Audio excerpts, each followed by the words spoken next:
we had to make a robot to navigate a maze. Due to the size of the maze, had to make really tight turns, so I decided to go with 3 wheels instead of 4, and the third wheel was a directional or a multi-directional wheel, so I could take really tight turns, pretty much turn on a dime. Other people use gears. I was originally going to use gears, but they would catch on the ramp, on the lip of the ramp, trying to go over, so I removed the gears and hooked the wheels directly to the motor, even though Tim told me not to. It still worked pretty well, so. And also made a lot more space. I actually was able to fit the battery pack under the robot. Tim told me that the motors would not have enough torque, but I managed to do it, and that they wouldn't be consistent. There was a little bit of a problem with that, but I figured it out. I actually had to immediately stop the motors and actually run them backwards anytime I went to make a stop to keep them from shifting too much out of place, to make sure my 90-degree turns were just perfect. In the first objective, I navigated the whole maze using timers. It's pretty easy. I just used a delay in the coding, so I would say run the motors forward for so many seconds, and then stop, and then turn left 90 degrees by accelerating one motor and reversing the other one. You can see this in my code here. Server main is my left motor. Server main R is the right motor. Here's an example of me turning to the right. First, it travels forward for 0.6 of a second. That's what the delay is.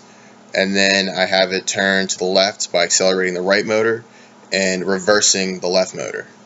And then the delay is set so that it will be the correct degrees of a turn. That was pretty simple. That's essentially how all my turns went, except for being inversed for, a right turn. This is the robot actually running the course. The first time I ran it, I neglected to put a stop function in at the very end of it, so there is a second video where I actually ran it and put a stop in. As you can see, it is a little top heavy, so it flipped forward after it went down the ramp, which didn't seem to be too much of a problem. It always pretty much came out straight. It still made the turns correctly, so I didn't see a need to fix it. I could have added weight, but it seemed to work just fine without it. For the second objective, we had to navigate the maze using sensors, so I hooked up 2 push buttons on the front of my robot, and while the sensors were not pressed, it would travel forward indefinitely until it hit a wall. Once it hit a wall, it would kick it out of the while, and it would reverse, which is crucial, so I had enough space to turn, so reverse for just 0.6 of a second, and then it would turn to the left, and then continue forward again. But if it were to hit the wall another wall within 0.5 seconds, it would perform a full 180 degrees. And the reason for that is so it doesn't go back the direction that it came. I did this by essentially timing the amount of time it takes to hit a second wall. Like after it hits the first wall, it goes into the next while loop, and so X increases in value at 0.01 of a second, so it's basically a timer.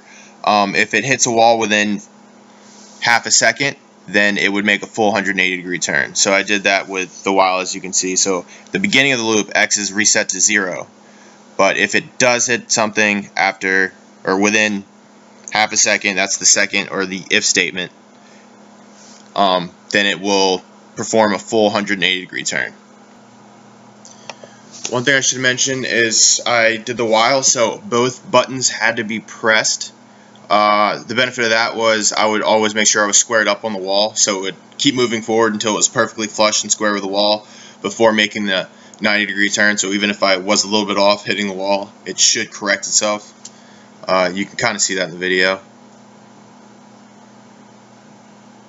As you see, it kind of hits one side a little bit before the other, and then it balances itself out.